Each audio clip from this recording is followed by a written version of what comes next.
File চালাচালি কিংবা দায়সারা অনুসন্ধান নয়, এবার সরাসরি ইন্টারপোলের রেড নোটিশ।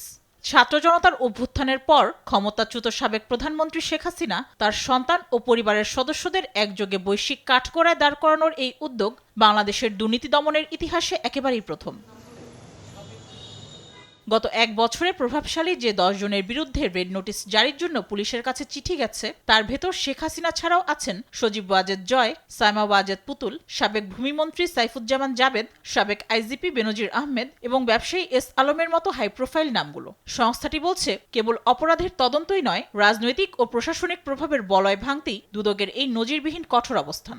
বেনজির আহমেদ সহ সাবেক প্রধানমন্ত্রী শেখ হাসিনা, তার পুত্র সজীব ওয়াজেদ জয়, তার কন্যা সাইমা ওয়াজেদ পুতুল, সাবেক ভূমিমন্ত্রী সাইফুজ্জামান জাবেদ, তার স্ত্রী রুকমিলা জামান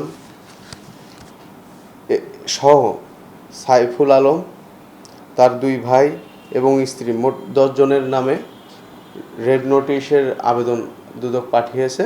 দুদকের এসব নথি পুলিশ সদর দপ্তর হয়ে স্বরাষ্ট্র মন্ত্রণালয়ের মাধ্যমে এখন ইন্টারপোলের সদর দপ্তরে। তবে আন্তর্জাতিক আইন, অপরাধী প্রত্যর্পণ চুক্তি এবং ইন্টারপোলের চুলচেরা বিশ্লেষণে নিজস্ব কিছু জটিল ধাপ রয়েছে। যেসব আসামি দেশের বাইরে অবস্থান করছেন বা পলাতক রয়েছেন, তাদের দেশে ফিরিয়ে এনে আইনের মুখোমুখি করার জন্য বিজ্ঞ আদালত ওয়ারেন্ট অফ অ্যারেস্ট ইস্যু করেন।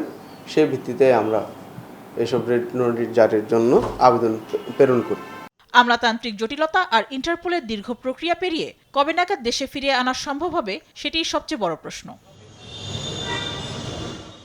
মেহজাবিন হোসেন, দেশ টিভি, ঢাকা।